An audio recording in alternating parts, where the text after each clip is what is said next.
Olá, estamos iniciando o programa Realidades, Direitos Humanos e Cidadania, seu espaço privilegiado de críticas e debates sobre grandes temas sociais. Hoje a gente conversa sobre o tema da extrema-direita no Brasil, ligado a temas como nazismo e fascismo, personalidade autoritária, na continuação com o professor Luiz Carlos Petri, que já entrevistamos na outra semana, né, sobre um tema importante das ameaças à democracia, e faltou, de fato, um tempo para complementar esse tão importante e profundo tema aí. Eu gostaria de iniciar perguntando ao professor Petri o que é basicamente uma extrema-direita, né? Porque numa época se falava muito extrema-esquerda e comunistas, não se imaginava que se falaria tanto agora, mas de um extremista, extrema-direita, pelo menos no Brasil, creio eu. Como é que você vê um pouco esse papel, como se manifesta essa extrema-direita aí? Muito boa noite, Marcelo e ouvintes, assistentes do programa. Bom, eu acho que a gente pode começar assim por uma caracterização geral do que seriam os dois grandes movimentos ou ideologias de extrema direita no século XX, o nazismo e o fascismo, que possuem relações, mas que se diferenciam de modo bastante substancial. Do ponto de vista da filosofia, a gente só pode dizer que existiu um único nazismo. Todas as demais variantes que a gente fala hoje, os neonazistas, por exemplo, que existem na Ucrânia, ou no Brasil ou em qualquer outro lugar, eles seriam reedições, mas eles são enquadrados tecnicamente como fascistas, no caso. Eu vou dizer por quê. O nazismo ele se caracteriza principalmente por um conceito de raça, né? Por um conceito de raça que é eugênico. A ideia é de que a raça ariana, dita raça ariana, seria a raça superior e todas as outras raças, mesmo branco, preto, índio, pardo, oriental, seriam sub-raças que seriam inferiores e que tenderiam a, digamos, uma perversão dentro da cultura. E no caso de eugenia, a ideia do nazismo era progressivamente a eliminação dessas raças, começando pelos ciganos, pelos negros, pelos judeus e assim por diante. Um autor muito importante na área da psicologia dessa época, que era aliado a esse pensamento nazista, Carl Gustav Jung, elaborou inclusive uma psicologia ariana germânica, na qual ele dizia, em um de seus textos sobre introdução ao inconsciente, de que o inconsciente coletivo dos alemães era superior ao dos franceses, dos italianos, dos africanos, dos índios, etc. Isso não quer dizer que hoje os terapeutas que são junguianos sejam nazistas, né? Não é, né? Porque tem muitos outros aspectos trabalhados por esse autor que são interessantes, mas que sempre devem receber um exame crítico. Para você ter uma ideia bem clara, o mote central do nazismo é a destruição da cultura ou das culturas e do patrimônio das culturas ocidentais que são consideradas degeneradas, que não são alemãs, no caso. Na famosa viagem que Hitler fez à França, na volta com o seu general do exército, ele faz o seguinte comentário: tão bela Paris, pena que tenhamos que destruir tudo para depois reconstruir segundo os princípios germânicos.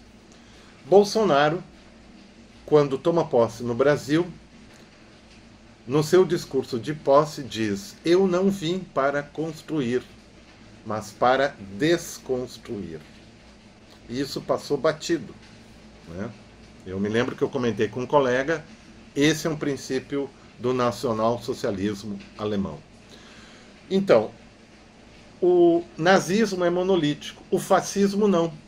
Enquanto que o fascismo tem como princípio do seu mosaico permeável o modelo da tortura tortura que tem por objetivo fazer com que o torturado diga aquilo que o torturador pretende que ele diga, que é o modelo de conversão.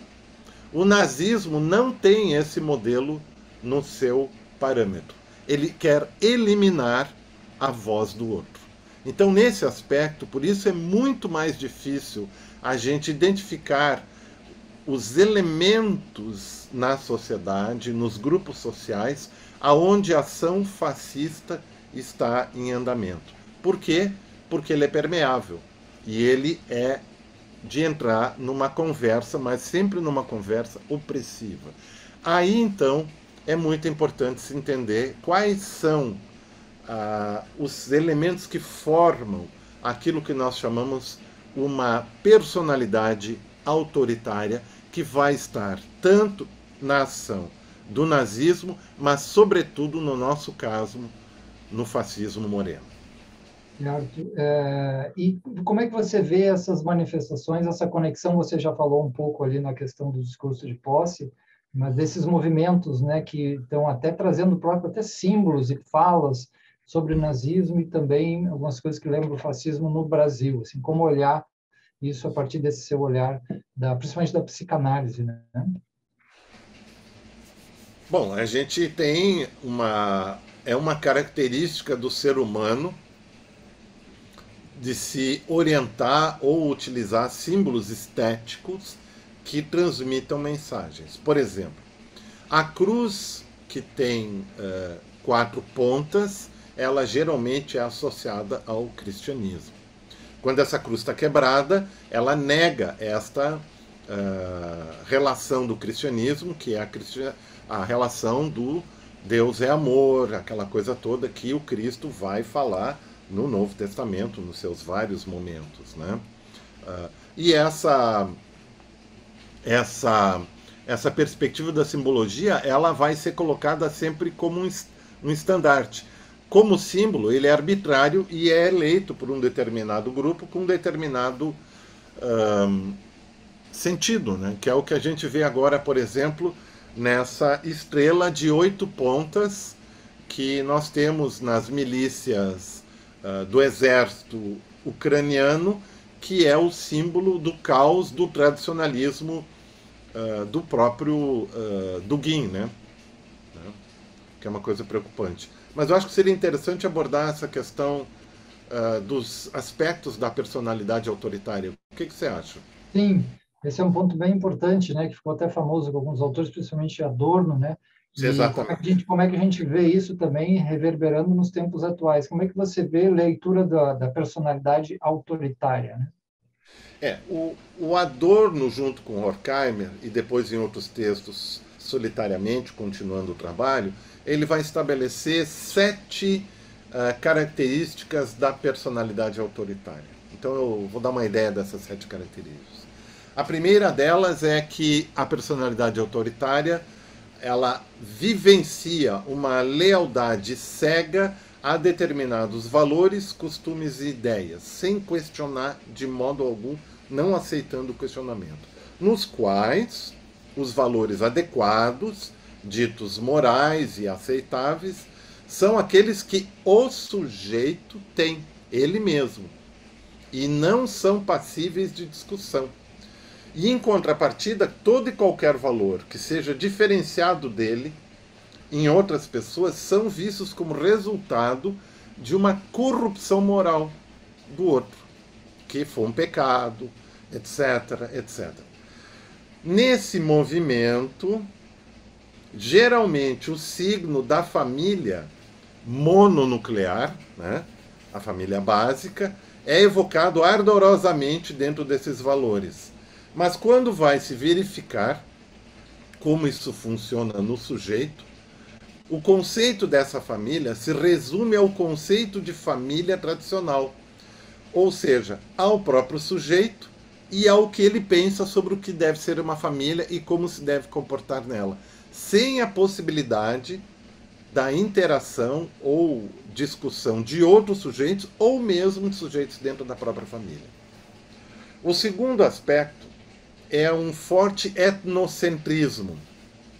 por parte do sujeito autoritário, que considera que tudo aquilo que é seu, ou seja, ideias e moral, é melhor e mais adequado do que qualquer outro sujeito que tenha pensado assim. Por exemplo, se ele é um cidadão brasileiro, criado numa cultura que tem origem europeia, ele vai ter conceitos e ideias ligados ao seu desenvolvimento e vai achar que todos aqueles que não são da sua matriz de migração têm um valor, né? O terceiro aspecto é a continuada vivência dentro de uma cultura de medo. Medo dos ladrões, medo dos outros que vão explorar ele, etc, etc. Mas esse medo tem sempre fortes características nacionalistas e xenofóbicas. Daí vem aquela famosa ideia de que os haitianos, de que os moçambicanos estão aqui para corromper as nossas filhas, né? Por exemplo, né? Ou tirar o nosso emprego, né? O quarto aspecto é uma contínua exaltação das suas conquistas individuais. Ou seja, ele tem um processo de exaltação de si mesmo sempre muito forte. Ele fez isso, ele fez aquilo, etc. Em detrimento de qualquer outra conquista do semelhante, em uma atitude de retinta inveja. Quando alguém, por exemplo, numa reunião familiar, comenta que fulano fez uma coisa boa, ele escuta o comentário e logo depois ele vai trazer algo que ele fez que ele considera que os outros deveriam achar louvável, etc. É engraçado isso, né? Então é uma espécie de egomania muito grande, né? Em quinto lugar, nós temos uma continuada tentativa de estabelecimento de uma liderança sobre os outros do tipo agressiva, né? Podendo vir, inclusive, às vias de fato dentro da família ou com os mais próximos, na qual os interesses egóicos da pessoa sempre vão estar em primeiro plano. E ele vai, com isso, apresentar uma grande ausência de empatia e solidariedade. Então, a esmola, para ele, é coisa terrível. Então, aí é o famoso dito: a gente tem que ensinar os outros a pescar e cada um que se dane, né? Ou seja, Auxílio Brasil, Auxílio Bolsa Família, tudo isso não deveria existir. Mas se ele for receber, ótimo, né? Aquela coisa. O sexto elemento, a gente pode falar numa renitente presença de preconceitos e pensamentos rígidos sobre a vida, sobre a sexualidade, sobre a moralidade, sobre o comportamento. Ainda que vamos ter em primeiro contato, né, com a rigidez do pensamento que vai ter uma finalidade de assegurar os próprios preconceitos que se tenha e impedir toda e qualquer mudança de costumes na sociedade. Por exemplo, sempre vai ser contra ao casamento gay, como se diz, né? Sem tentar entender a realidade que existe nesse panorama das pessoas. Não interessa o amor, não interessa isso, porque isso não é o jeito certo, né? Bom, no sétimo elemento, nós temos a presença de raciocínios simplistas e tautológicos. Você sempre vai ter um pensamento conexo causal. Eu penso isso por causa daquilo. Não vai ter uma 5, 6, 7 questões que vão estar relacionadas e então, a partir dela, ele ter uma conclusão. Em função desse argumento, eu acho isso. E é notório ele vivenciar os argumentos dele com frases pré-prontas, que você vai encontrar muitas vezes em vários lugares, não é só na Bíblia, mas em outros lugares, né, com frases chavões. E é por isso que no Brasil esses livros de pensamentos automáticos sobre coisas, né, vende tanto. Ok, mesmo muito interessante, profundo e alarmante ao mesmo tempo, né? Nós vamos fazer um intervalo, já continuamos aqui a conversar com Luiz Carlos Petri, professor, filósofo, psicanalista, escritor, já já.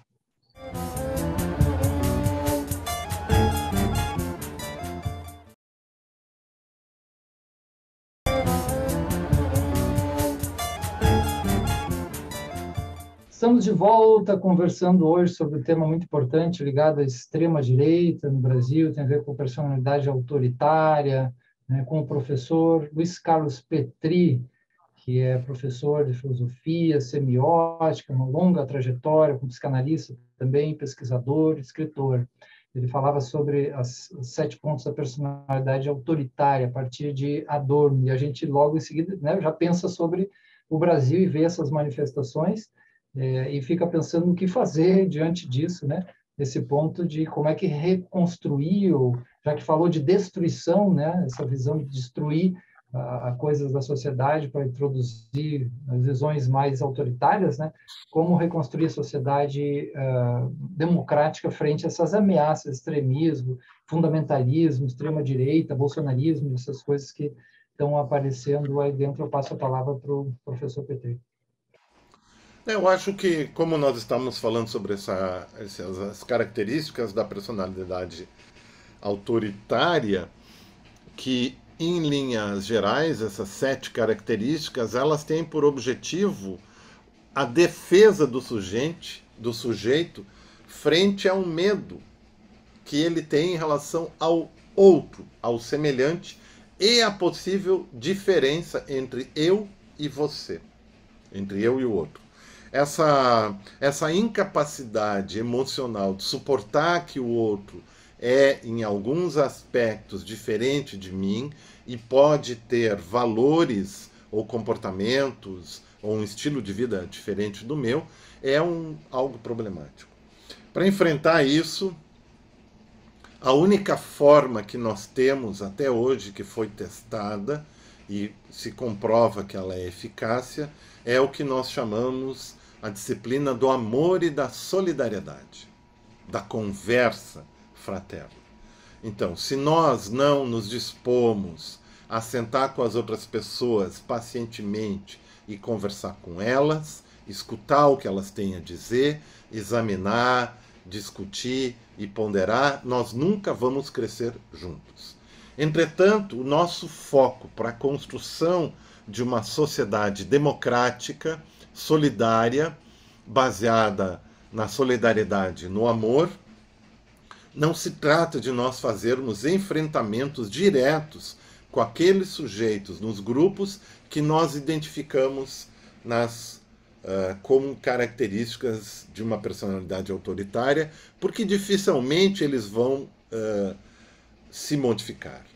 Eles certamente nunca vão querer passar por uma análise, por uma psicanálise. Então a esperança de que se eles se modifiquem, ela é muito pequena. Entretanto, nos grupos de convivência, ou nos grupos que nós podemos participar, seja no boteco, no café, na igreja, na roda de chimarrão na calçada ou com os amigos, sempre teremos pessoas que estarão dispostas a conversar. Como a gente diz, uma bolacha a gente come pelas bordas, não pelo centro.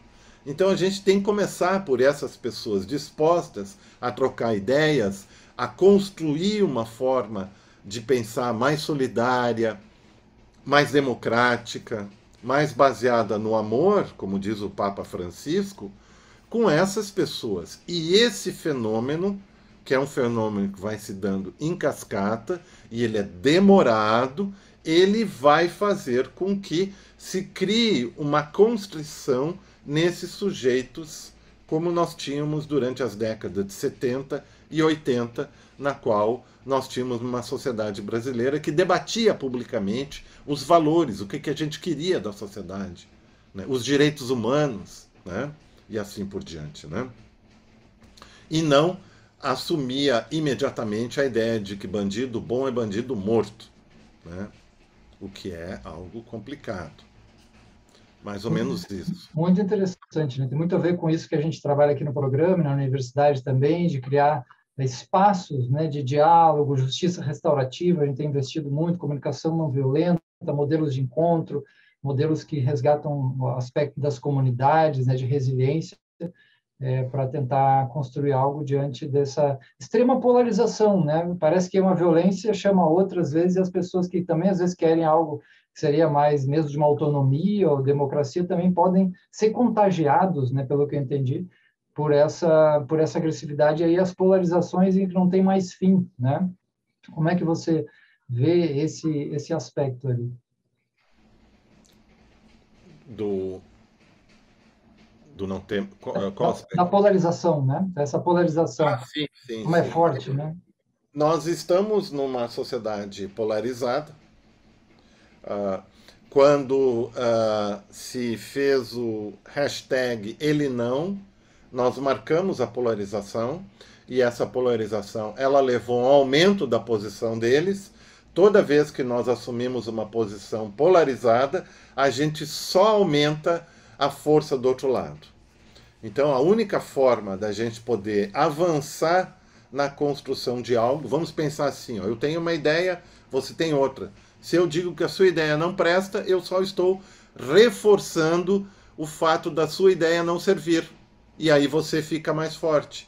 E eu também, por outro lado.